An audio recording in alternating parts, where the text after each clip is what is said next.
We never missed going to the Steubenville Christmas parades in the early 1970s. Tens of thousands of people would show up. Steubenville back then had more than double the population it has today. People came from all the surrounding towns. The parade would go from, I believe you would call it north to south, down 4th Street. My dad had polio and he couldn't stand for the parade, so he would listen to it from behind Burger Chef in their parking lot. We would run in and get him a cheeseburger so he could justify tying up a parking space that long. Me and my mom would watch across the street in front of the old post office. The other two corners had Fort Steuben Hotel, and the other one had Harry Thompson's accounting firm. My dad worked there.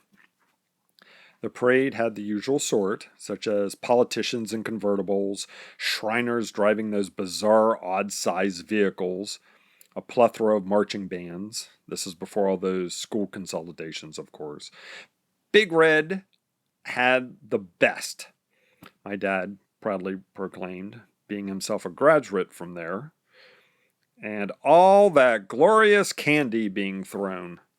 You know, even as a 7-year-old, I knew not to dive under a moving vehicle for a Tootsie Roll. Go figure. Big Kids one year was competing for and getting all the candy. The mayor, then William Crabb, saw this and he called me over to his vehicle and told me to cup my hands, and he loaded them up with these 2 big handfuls of candy.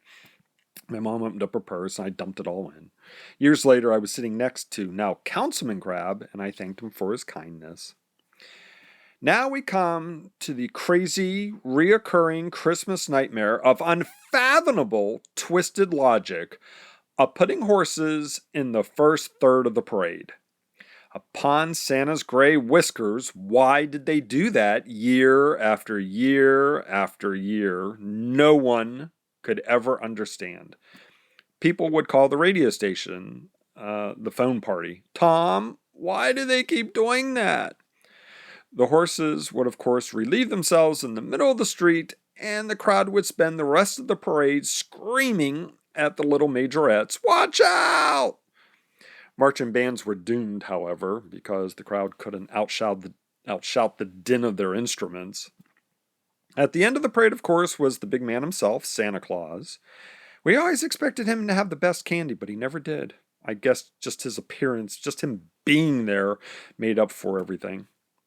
Then my mother would grab me and would whisk me swiftly back to the car, where my dad would quickly make a getaway into the back alley that bordered Burger Chef's parking lot.